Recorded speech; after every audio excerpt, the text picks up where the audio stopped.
Liftoff will start in T-minus 10 seconds.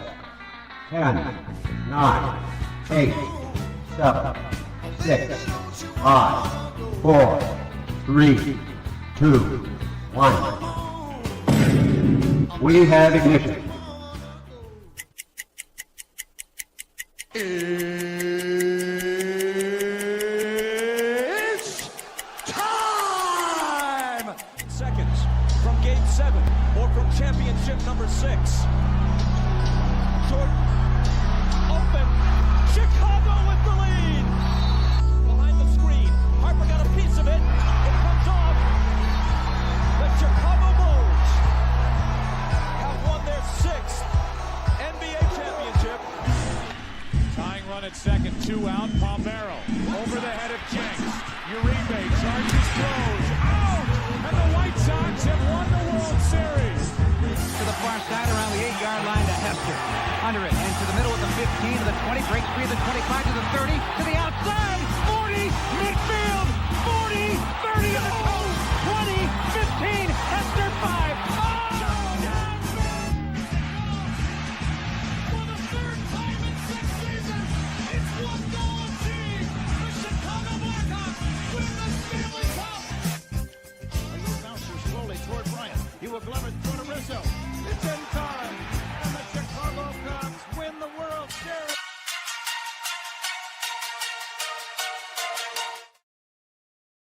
What up, what up, what up? Welcome to ShawnSierraSports on Sports Zone Chicago. I'm your boy, the SuperBack, Shawn Sierra. Thanks for tuning in. If you're watching us on Facebook Live, well, then I guess you found us on Facebook. And if you're not following us on Facebook, what? Come on, go to Facebook, type in Sports Zone Chicago, click the like button, and now you're following Sports Zone Chicago. Simple. But wait, there's more. Go to our YouTube channel. And if you're watching us from our YouTube channel, excellent. And if you're not subscribed to our YouTube channel, for real, come on, go to YouTube, type in Sports Zone Chicago, click the subscribe button, but also click the notification button. That's the little bell next to it, and that'll let you know anytime a show from Sports Zone Chicago is going live. Get it? Good. Now, you can also tweet the show. Tweet us at Sports Zone Shy, that's CHI, at Sports Zone Shy. Now, if you want to follow me, just me personally online. Want to know what I did? Let me tell you what I did. I made it nice and easy for you folks. Nice and easy. One handle for Facebook, Twitter, Instagram, Snapchat, and TikTok. All one handle at the Shawn Sierra.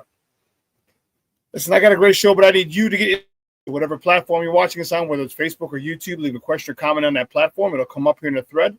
We'll put it up on the screen. We'll incorporate it into the show. And that, my peoples, is what makes this the best morning Chicago sports talk show around, and that's you. So bring them all, baby. Questions, comments, smart-ass remarks, because ain't nobody scared over here. And like The Rock said, baby, don't sing it. Just bring it. Let's check the chat, because it is jumping. Michelle Walls is in the house. What's up on the Bears Victory Monday and NFC's number 1 seed? Bear down. FGB. What? FGB. I concur. The Plankster is in the house. Good morning, Shawn, Bears fan. Victory Monday, Packers Week, FGB, bear down. That's what I'm talking about. The Plankster is in the house. Levette Lee is in the house. She says, good morning. She goes, happy house music victory chain. We're Monday, y'all. You know it. You know it. My man Armando Emeterio. Lara Jr. is in the house. Of course, not saying hi to me first, but saying hi to Michonne. Hi to Plank. Hi. Oh, thanks. I'm 4th on the list. Sean's Victory Chain Monday. It is, baby. Bears Victory Chain Monday. Be Smooth is in the house. Brian, what's up, Papa? How are you, man? Says good morning, everyone. Good to see you. Good to see you. I appreciate it. Be nice. Black Diamond in the house. That's what I'm talking about, baby. Black Diamond. How you doing, buddy? Thank you for tuning in, man. I appreciate it.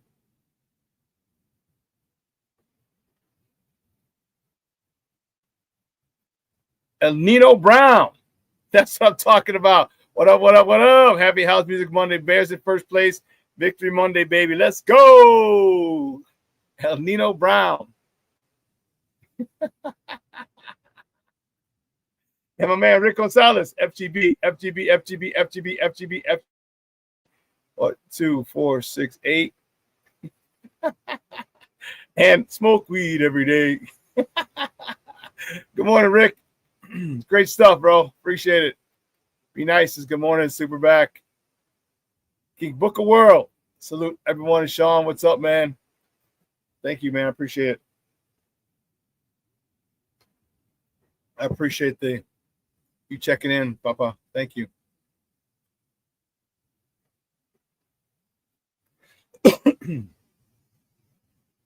Oh, snap. I didn't know who Nino Brown was. That's a.k.a. Jay Grizz to you, Super Grizz. Boy, you must be walking with your chest out like this, using your big boy voice like, what's up? What's up? What's up? Say something. What you say? Nothing. I didn't think so. Jay Grizz, you must be out. You must be on one out there, boy. You must be on one.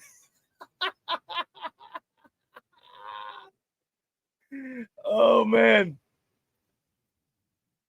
Top of the chat. Black Diamond says he asked me something. Let me see. I'm sorry I missed it, buddy.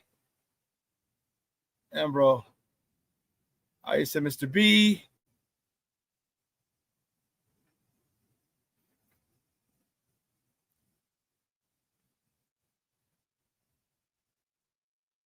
Is this what you're talking about? Do they have your attention now? Well,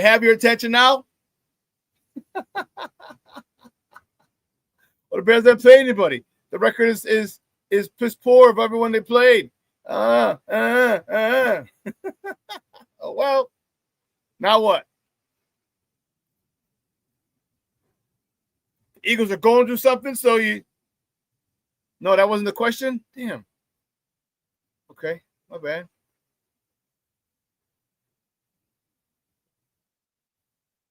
Let me see. I don't want to miss it. Say Mr. B.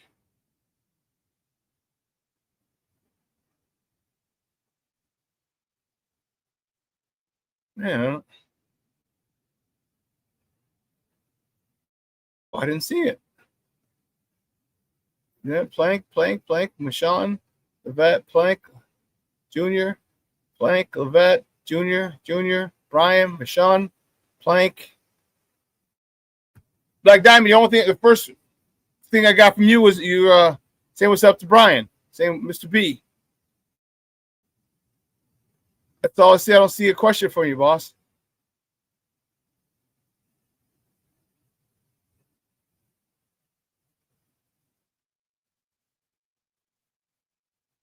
Yeah, bro, I don't see a question from you in the chat.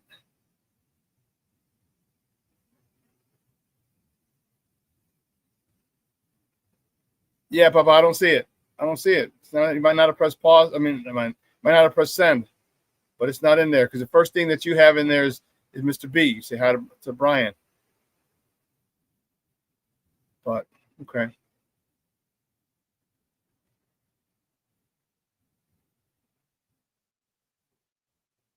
Man, Foulmouth Chris in the house. What they going to say now, fellas? I'm pretty sure they'll come up with something. Bear down. You know they're going to come up with something, bro. You know they are. Well, the weather was bad in Philadelphia, and Eagles had to play in cold conditions.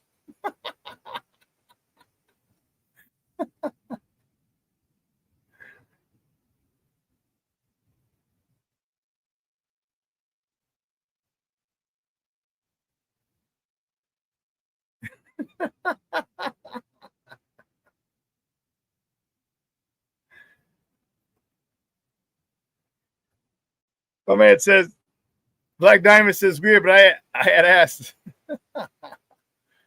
What Bart the Fart, Shay the Clown, and Came the Lamb will have to say after we put belt to ass on Sunday. Bro, I'm telling you, it is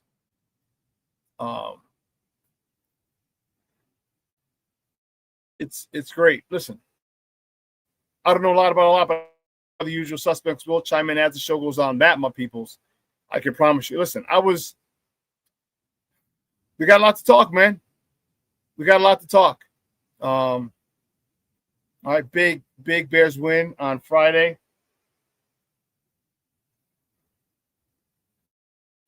Yes, see this. I'll create this. Stupid. Stupid. Poor engineering. But anyway, that was a masterclass. That was a masterclass. All right. That was a masterclass is going in there, handling your business, and sticking to your identity. That was a masterclass in sticking to your identity. Happy Bears Victory Monday. I know it was Bears Victory Friday and Saturday, and we had Friday, Saturday, Sunday, and Monday today. Bump it. We don't care.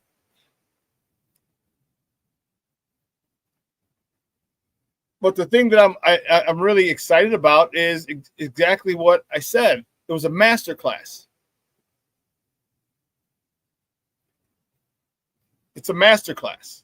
And by that, I mean they ran the ball 40 times with those two running backs.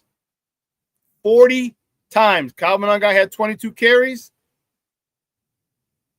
for 130 yards and a tutty. DeAndre Swift had 18 carries, 125 yards, and a tutty. And let me tell you something. You run people 40 times. That's just those two, 40 times. That means two things. One, you're winning the line of scrimmage. And that's what they were doing. Two, you decided to impose your will and make a statement. Let me tell you, that was one hell of a statement. Because this wasn't some bottom of the barrel front seven that we were facing. No. This is the vaunted Philadelphia Eagles front seven. With the excellent puppet master calling the plays behind them, Vic Fangio. So you can't say, well, Jalen Carter didn't play. He played. You can't say, who's their other guy? Oh, goodness. God damn it, the whole Georgia defense. And then the guy they drafted, they traded for from the Dolphins played. So you can't say they were light people.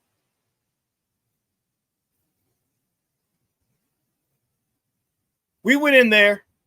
Jordan Davis. Thank you, Black Diamond. Jordan Davis. We went in there and we wanted it more. We decided we were going to go in there, put the whole world on notice, because we were the only game on the docket on Friday. That's the only game on the docket.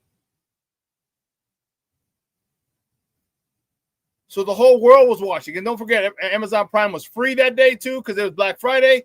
So millions and millions of people around the world got to see that ass whooping. And my guy Kevin from the Smoke Fellas, not a Bear fan. He's a Giants fan. So he couldn't even say nothing. He was just like, I got nothing for you. Good win. Is all he could say. Like, the fact is, when you beat someone so bad, like he thought that the Eagles, all he kept talking about was, well, your day of reckoning is coming next Friday. Your day of reckoning is coming on Friday. And when he saw how soundly we beat the defending Super Bowl champions, he had nothing to say. He was madder than a mug. Madder than a mug. And that's the thing. And you know what? People want to make shit up to make shit up. It is so freaking annoying. People are talking about, well, the Bears are, well, they're only like +2 in the point differential for the season. Like, that's supposed to mean something. All right? That's supposed to mean something. You know, and this is why, like, there's so many times I'm tired of stupid people. I'm tired of people just because they have a platform and they watch sports their whole lives, talk sports.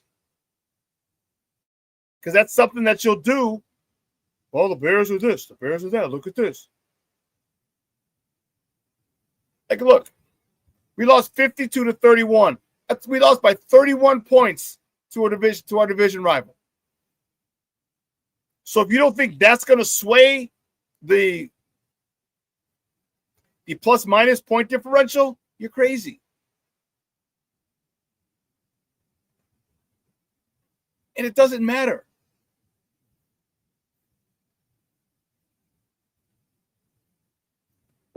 What matters is the wins. That's all that matters.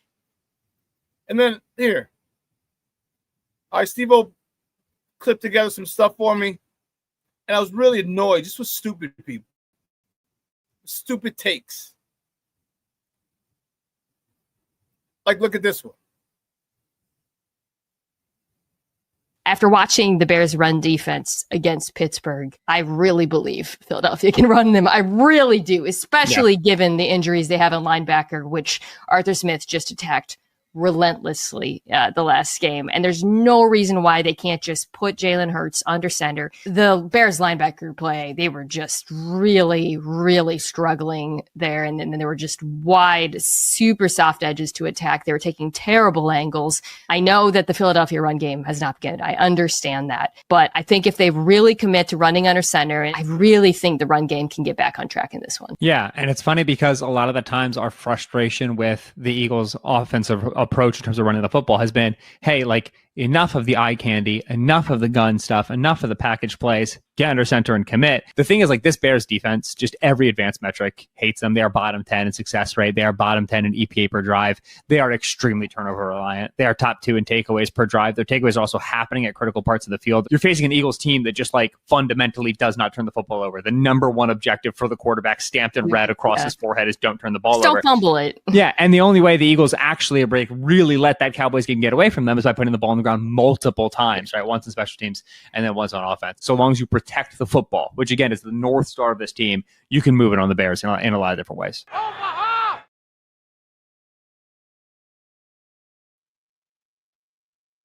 guess what? They took the ball away from the team that protects one of the best teams at protecting the ball. They got it 2 times. Not 1 time, 2 times. 2 times. We're timing 2 times right now. 2 times they got it away from Jalen Hurts. 1 on the pick, and 1 they said, give me that. They deboed that shit from him. Deshaun Wright said, give me this. This is my ball, punk. That's my ball, punk. And he's like, well, they're heavily turnover dependent. Yeah. And there are plays to be made. And that's why Deshaun Wright got a game ball, because they were going down to take the lead. Philly was.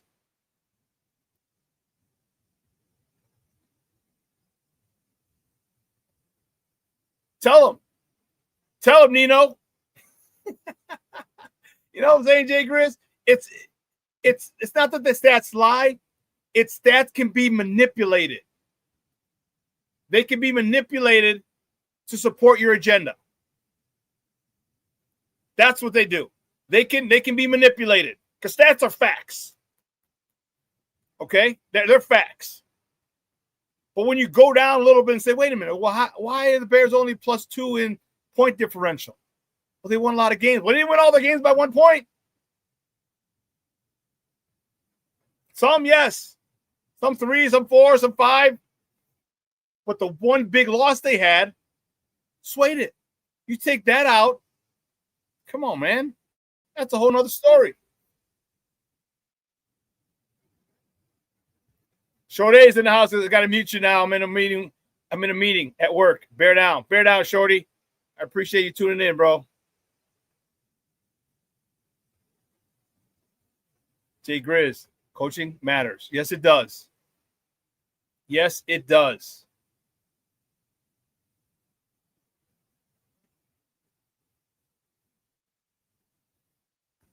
Black Diamond says, so that'll be the narrative this week. Jordan Love is a guy who's known for, yep. Because Jordan Love will throw it to you. He'll throw it to the opposing team. He ain't scared. He ain't scared. I will throw it to you, damn it. You're going to catch it or not, that's on you. But I will throw it to you, damn it. And that's what we have to do.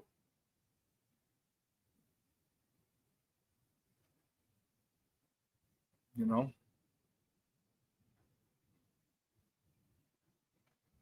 Tell him, Shorty, look at this. F you, that tush push, don't ban it. Just stop it. And guess what? We stopped it. And they talked about it. They said they're gonna have a plan. They had something in store for it, and boy, did they ever. Boy, did they ever. Boy, did they ever. So, it's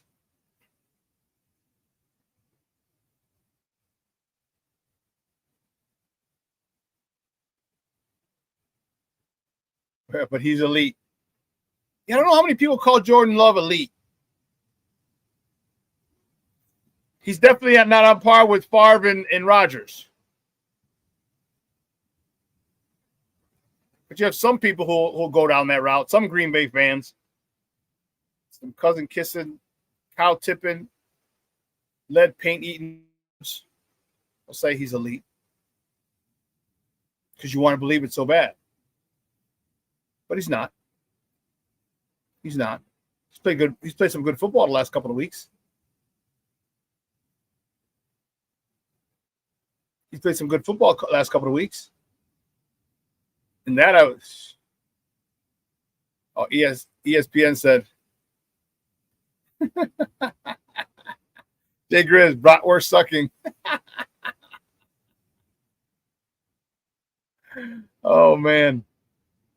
We're going to talk more about it, but listen, I'm going to take a quick break. I'm going to get the warden off the CrossFit. All right. And we'll come back and we're definitely going to hit our top of the morning topics because we have a lot. We got Bulls to cover. We got Hawks to cover. And by the way, did you see that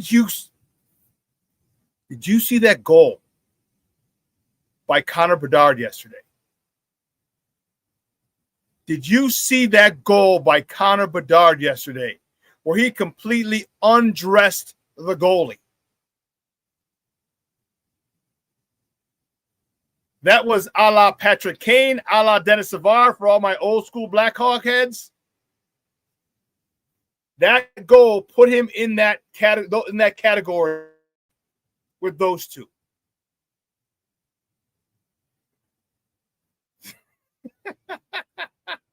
You're a fool, Black Diamond, because all that Team Up North fans were at the Diddy parties.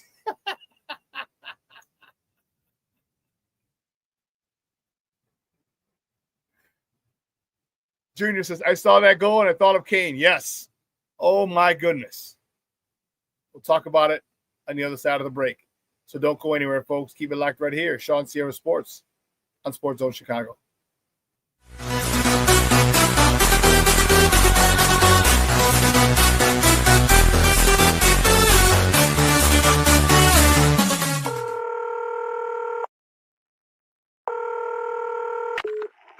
Operator 901, where's the emergency? 127 Brynmere. Okay, what's going on there? I'd like to order a pizza for delivery. Ma'am, you've reached 911. This is an emergency line. Large with half pepperoni, half mushroom. You've called 911. This is an emergency line. Do you know how long it'll be? Okay, ma'am, is everything okay over there? Do you have an emergency or not? Yes. And you're unable to talk because... Right. Okay, is there someone in the room with you? Just say yes or no. Yes. Okay, it looks like I have an officer about a mile from your location. Are there any weapons in your house? No. Can you stay on the phone with me? No. See you soon. Thank you.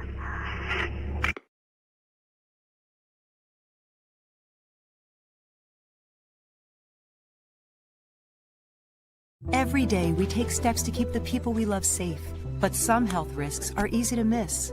Ticks hiding in the yard can spread germs, like the ones that cause Lyme disease. Mice searching for food can spread bacteria that makes us sick. Mosquitoes lay eggs in standing water and can spread West Nile virus and more. Cockroaches are drawn to water in the home, leaving behind allergens that can trigger asthma attacks. Common pests can threaten our health. Learn how to protect your family at pestworld.org. When I'm flying, I put my helmet on, my visor down, my mask up. You don't know who I am. Whether I'm African American, Asian American, Hispanic, white, male or female. You just know I'm an American airman kicking your butt.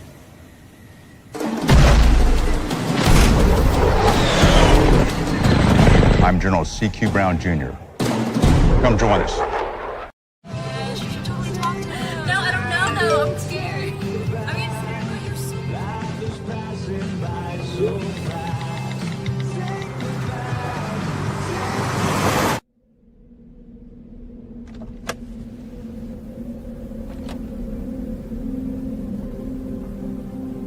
Do you know that you're in my lane? No, not at all. Are you not paying attention? Are you texting? I was just checking in with my mom. I was telling her that I thought we'd be home by 6. It's okay. There's enough time. Just pay attention. I'm not even halfway through my text. There's no way. I'm not even going to look up. My babies are in the car. You have to pay attention. It's just supposed to be a quick text.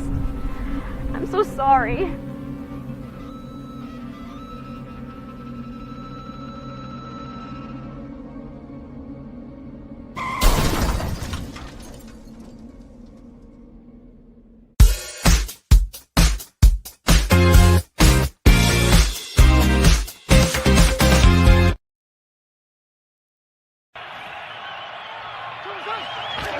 Komet, the man in motion. Manungai cuts it back, and the 7th round rookie making a big splash, beginning to share time with Swift.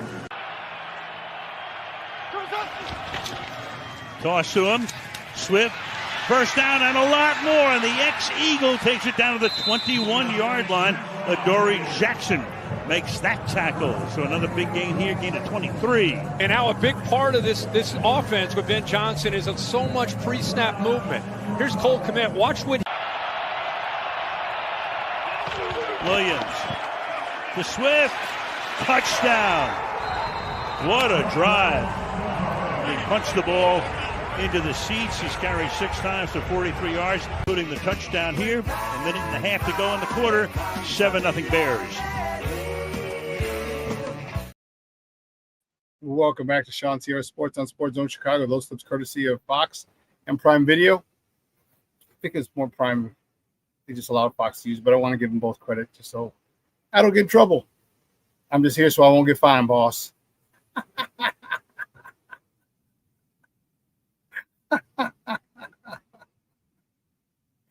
Oh, man. Well, listen, let's get a crack-a-lacky, baby. You know how we do the first segment of every show is called Top of the Morning. It won't come just when you want it.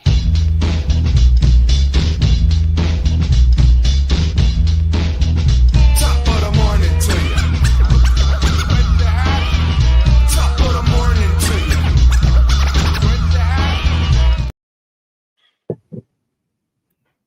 Let's go with the first top of the morning topic.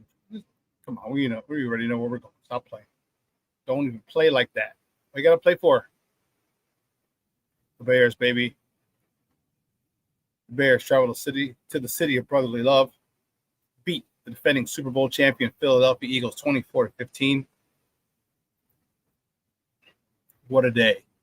Caleb Williams, 17 for 36, 154 yards, a touchdown and a pick with a 56.9 rating. Calvin Ungai, 22 carries, 130 yards, and a touchdown. DeAndre Swift, 18 carries, 125 yards, and a touchdown. All right, Cole Kmet, 3 catches, 36 yards, and a beautiful touchdown catch. Beautiful, excellent, unbelievable, amazing throw by Caleb, rolling left, dropping it in the bucket, outside shoulder extended to Cole Kmet for the touchdown. Amazing. Defensive side of the ball, Jaquan Brisker and Kevin Byard each had 6 tackles.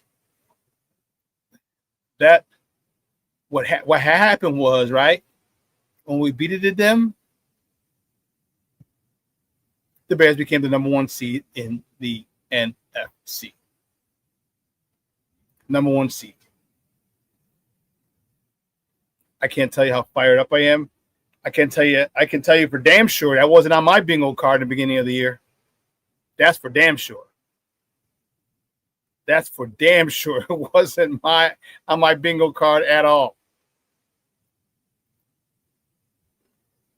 Staying with the Bears, the next top of the morning topic, the Bears travel to Lambeau Field. It's Packer week, baby. It's Packer week. And my good friend Joe Rodriguez was talking shit because he's a Fudge Packer fan. The Bears travel to Lambeau on Sunday for a matchup with their arch rival, the Green Bay Packers. It's the afternoon game, so kickoff is at 3:25 Central. You can catch that game on Fox 32 or listen to it on their flagship station, ESPN 1000. That's 1000 AM. Junior said, I said 6 to 7 wins this season. I said 10. I said we're up to 10. And we are knocking on that doorstep. We are knocking on that doorstep, and what a beautiful thing it is. Let's keep it moving. The next top of the morning topic, Bulls. The Bulls fall to the Indiana Pacers, 103-101 down in Naptown. All right, Josh Giddey, 17 points, 11 rebounds, 7 assists. Trey Jones, 17 points in the losing effort. Vucevic, 16 points, 8 rebounds, 6 assists. Staying with the Bulls, the next top of the morning topic. The Bulls are in Orlando tonight to take on the Magic. Tip-off is at 6:30 p.m. Central. You can catch that game on Peacock. Wow. Peacock. Or listen to it on their flagship station, 670 a.m. Now, Peacock is broadcasting NBA games. All these streaming services, man, they're just crazy, crazy, crazy.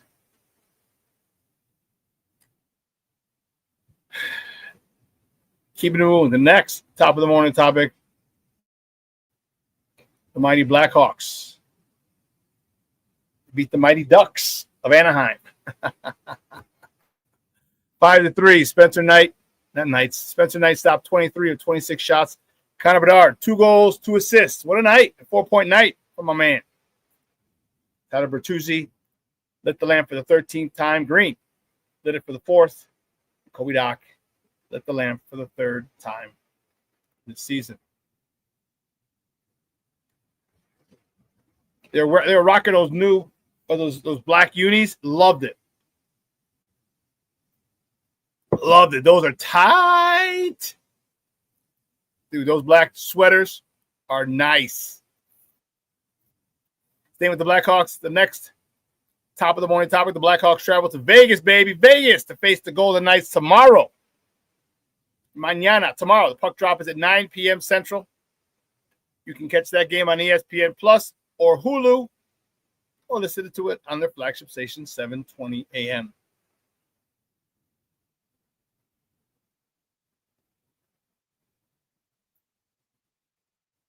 The next top of the morning topic, I'm happy for this guy. Woo-wee. Former Northwestern head coach Pat Fitzgerald is reportedly set to be hired as Michigan State's next head football coach, per multiple sources. If you recall, he was relieved of his duties in 2022 amid a hazing scandal where he was found innocent. He went on to file a wrongful termination suit that he won. So he's leaving Northwestern with a lot of money. A lot of money. He could have stayed out of the coaching game for a minute with the amount of money he won in that settlement. But he's itching to get back, and I think Michigan State is a great place for this guy. I met Fitz a few times. Really nice guy, just a straight up South Side guy. His dad went to St. Rita. His dad's a St. Rita alum. Talked a few times. Like I said, he was recruiting my players when I was at Curie. He's recruiting Maurice Fleming, who's now a defensive backs coach at Eastern Illinois, and my guy James Adeyanju, who was the 16th best defensive end in the country the same year Jadeveon Clowney came out. He's recruiting those two guys. Great guy. And I'm glad he's found a spot. I'd love to see what his annual salary is going to be. That's going to be interesting to see.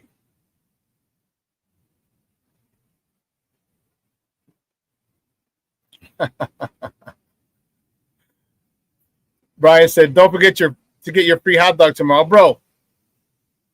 If you think my ass is gonna sit out there, let me take this down. If you think my ass is gonna sit out there tomorrow,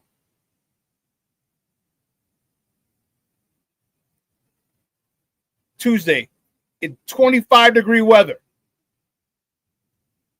for a damn hot dog, you're crazy as a mug. For a damn hot dog in 25-degree weather. Nah, homie, I'm good. I'm good. I'm not saying, I'm just saying. I'm good.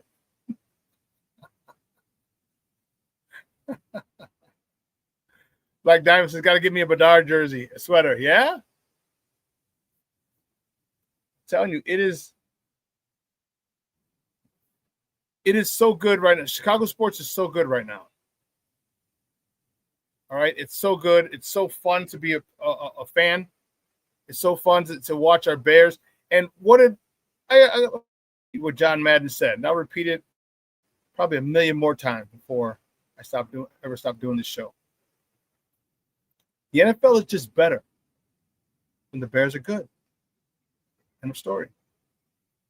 It's just better. Brian's like, LMAO. Not 25 degrees, dog. I don't care. No hot dogs that good to wait out there. You know there's going to be a line. You got a whole bunch of people out there waiting for that. I'm like, no thanks. But no.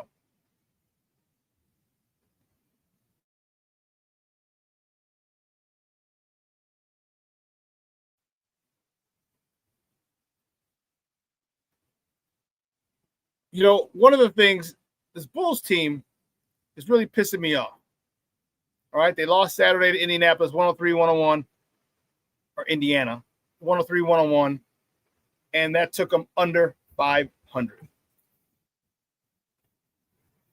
All right, the Bulls are one of the last two teams that went undefeated.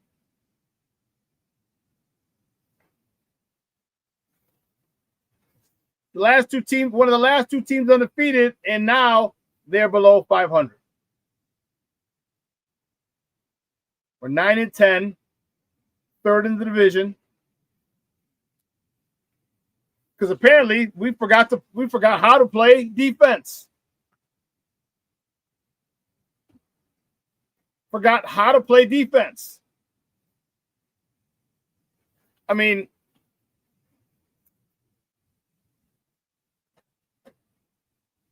let's go back and see. Let's check it out. Let's see for spits and giggles, huh? Let's check it out. I want to see for November. Here.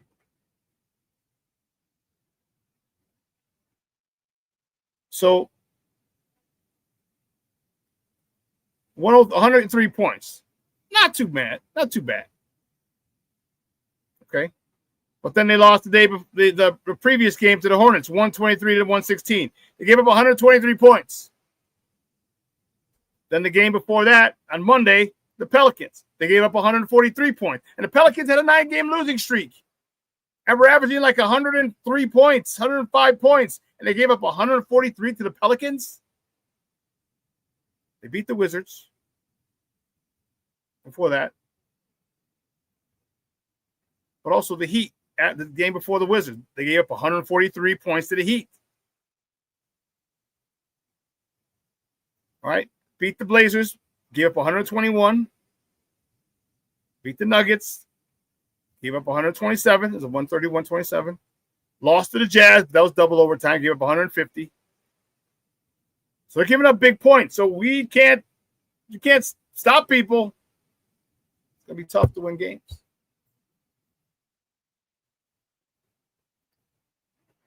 It's going to be tough to win games. The warden is off.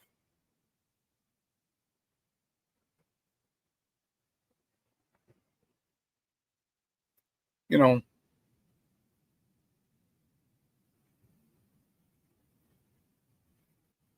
Yeah, King Booker World. He says, and also anyone else just loving people losing their minds because they just can't handle that the Bears are on the way up. Yeah.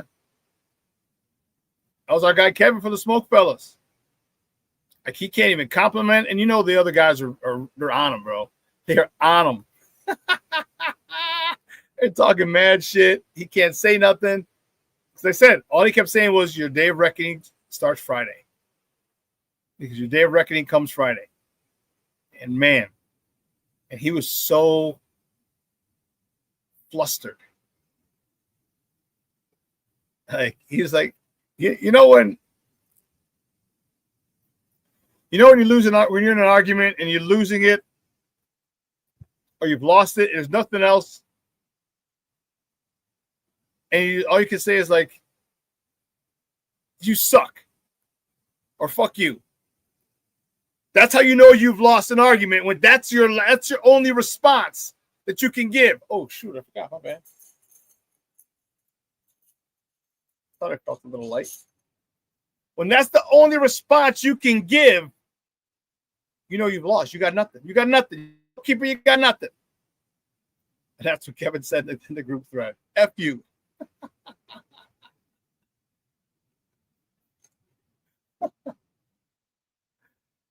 Yeah, King Booker World, it's fun.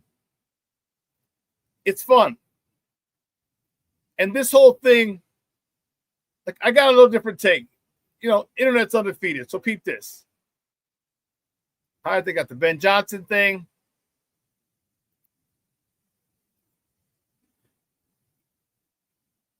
I thought that was clever.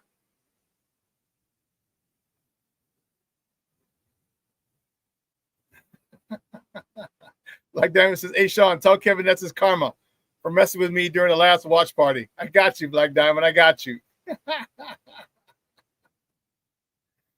But they got this picture of Ben Johnson. Now, Ben Johnson still hits the weight room. You could tell when he took off his shirt. But I was a little annoyed with it. Yes, I was a little annoyed with it because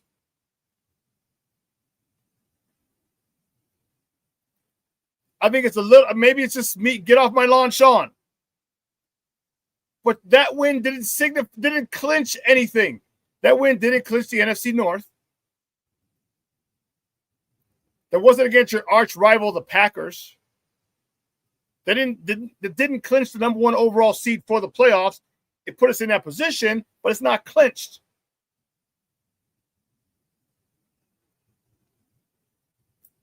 Had he waited to flex until we clinched the division, okay, I get it. Or until we clinched the number 1 overall seed throughout the playoffs, I get it. Then, no problem. But I think it's a little premature because, yes, it's a big of a win. No, that's not real. That's AI, bro. That's not real. That statue of Ben Johnson. I just think it's a little premature to celebrate, and I'm concerned about this game. I really am. There's a little too much celebrating going on.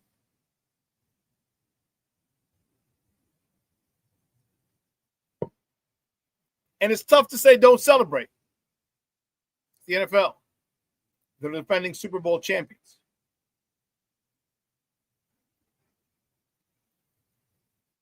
But I would have been a lot more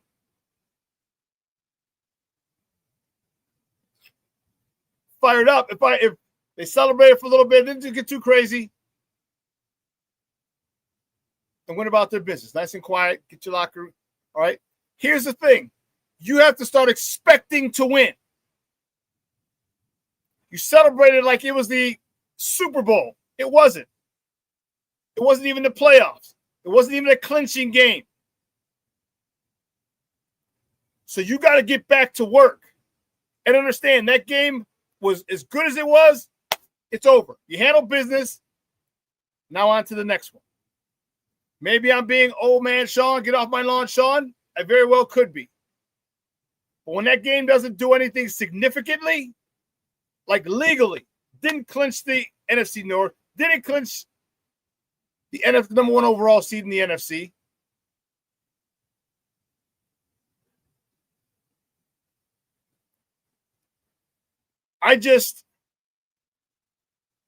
And I think Ben's getting caught up in the excitement. And and here's where Dennis Allen's got to calm him down. Like, hey, listen, homie. We haven't done anything yet. We really haven't. We haven't won the division yet. We haven't even won the division. You got to chill. I need him to get back to work, and I'm starting to get concerned with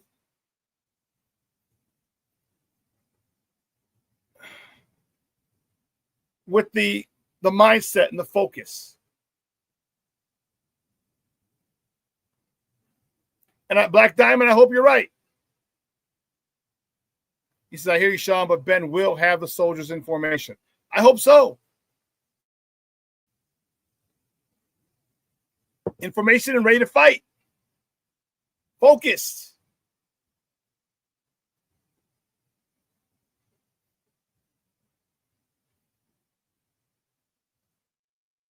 Okay.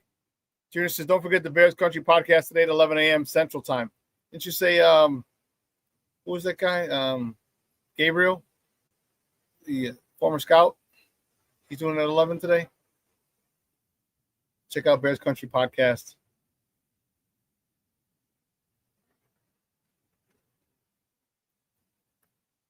Brian, good call. Brian says, I'm wondering what Ben Johnson has in store for the Packers, seeing how he has a few extra days to plan. I hope he has something good. All right, I hope he has something good because the next 3 weeks, you have 2 phenomenal pass rushers. Micah Parsons, Myles Garrett, Micah Parsons.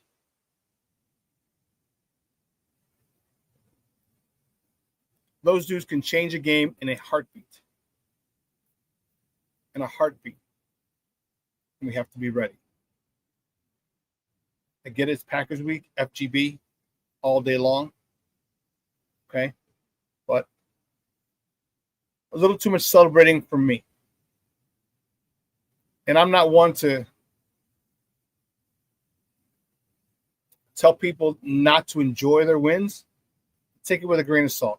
It did not clinch anything. All right? It was a big win for you, but it was another win. And when you get to that point, because the Bears are new to winning. Bottom line, the Bears are new to winning.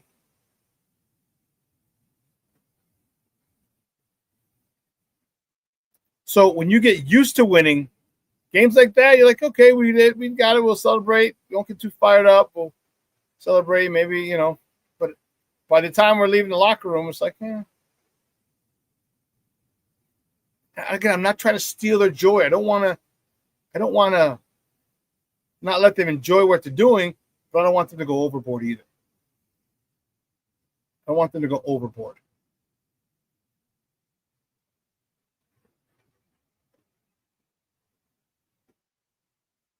We had a very business-like approach when I was at St. Rita.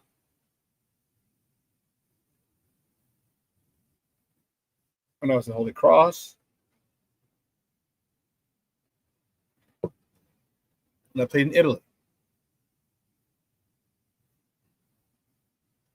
And when I played with the Chargers in 99, we definitely had a business approach. And man, and then my time with the Thunder. We went in expecting to win. And we won 50 straight conference games. Was it 50 straight? Maybe it's 30. I don't know. We didn't lose a conference game while I was there. And we blew out people. But that's the thing. Like, we were used to winning. And we go in, do our business, and party after. We drinking in the parking lot after the game.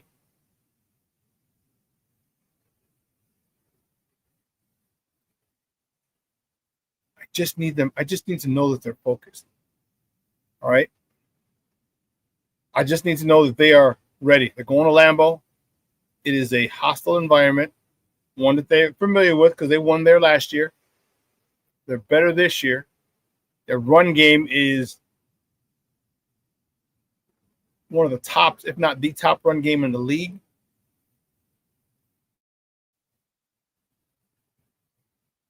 So I need to know that they're focused. So when the kickoff, so at kickoff, they hit the ground running. Okay. I think most of them know the meaning of this rivalry, especially if you were here last year, which most people were.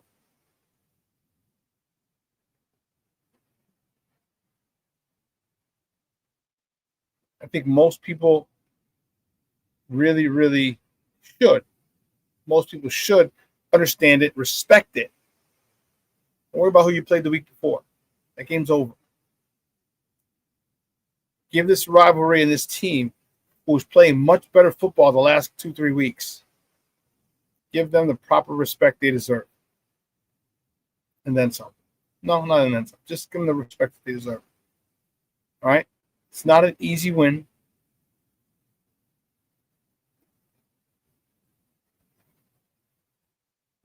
You can't just say, oh, it's the Packers. We got them. No. I need that same level of urgency with this team. I need the same level of focus with this team. And this starts with Ben. Like, I would love it if Ben threw the first offense out because they made a foolish mistake this week. And everyone's going to be upset. Oh, man, he threw us off. What the heck? It's crazy, whatever. But he needs to put the hammer down now. Put the hammer down.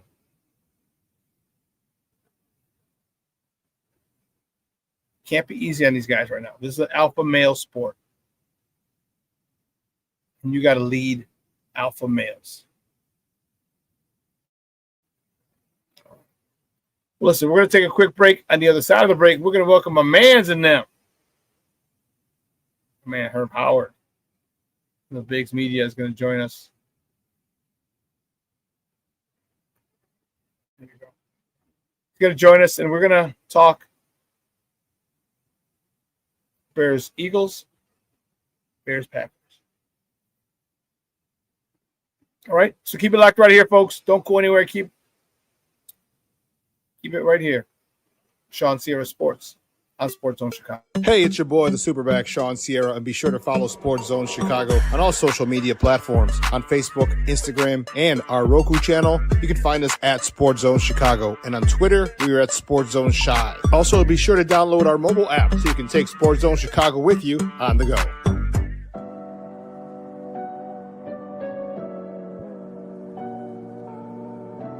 How do you take care of your mind health? For my mental health, I meditate in the mornings. I have my dogs. They're the best. I just find ways that help me just relax. Finding things that make me happy, like being close to my family. I meditate a lot and read books. I have hobbies outside of the game. I'm able to switch off. I'm able to turn my brain off from the game of basketball. Your mind health matters. Your mind health matters.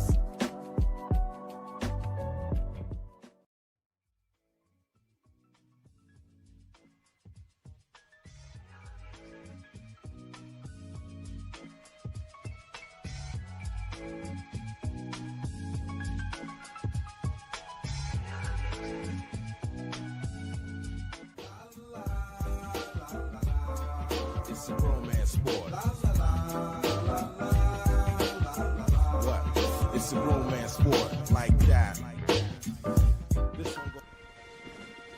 Your Marine Corps' way of life is to defend the American way of life.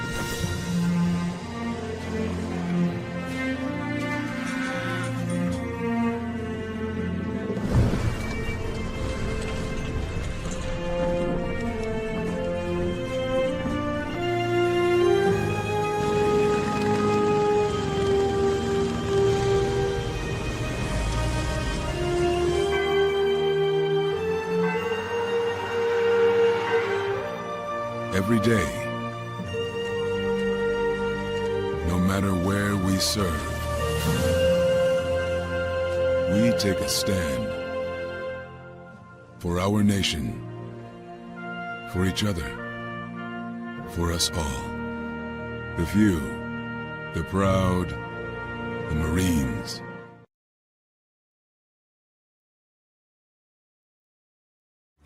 Every body in a work zone is someone's somebody. This is my mom. She works for KDOT. This is my dad. This is my mom. This is my daddy. This is my sister. This is my daddy. This is my son, Scott. He was killed while working in a highway work zone. When you drive through a work zone, drive like a life depends on it. Because it does.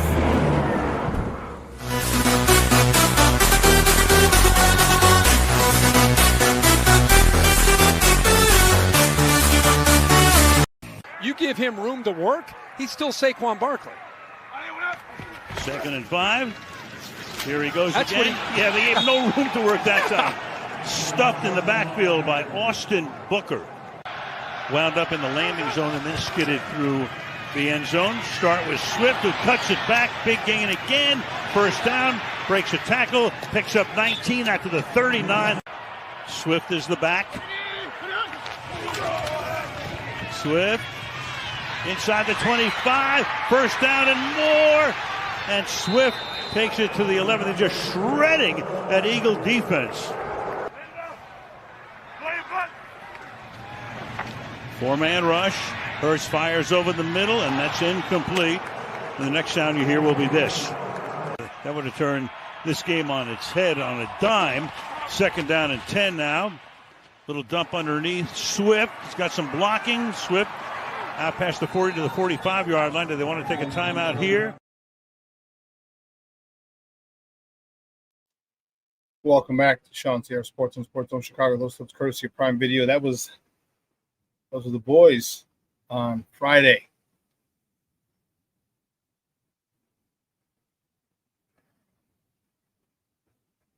Yes.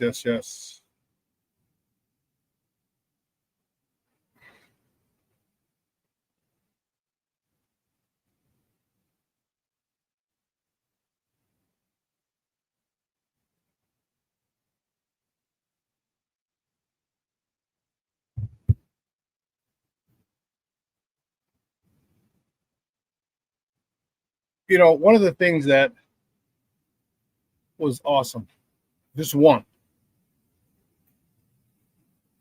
was the way that they handled them on the ground. I didn't see that coming.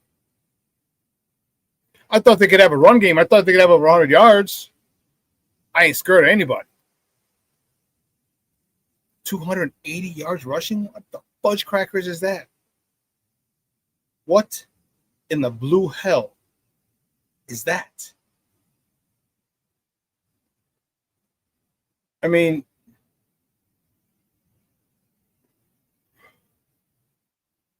the box score, 281 yards rushing against that vaunted Philadelphia front seven with Vic Fangio. That game said a lot to me.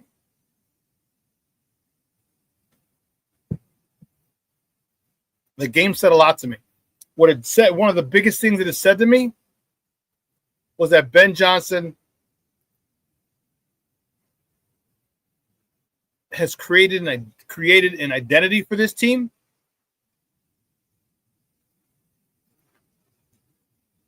And he's not going to abandon it. You rushed the ball 40 freaking times with your two running backs. 40. You know me, I'm like, give me 30 carries and I'm good. Give me 30 carries and I'm happy as a pig in slot. You run that joker 40? And I told you, that said two things. One, you adhere to your identity. And two, you're making a statement. Because you saw in that clip, there was two runs from DeAndre Swift, 14 yards or more. Two of them.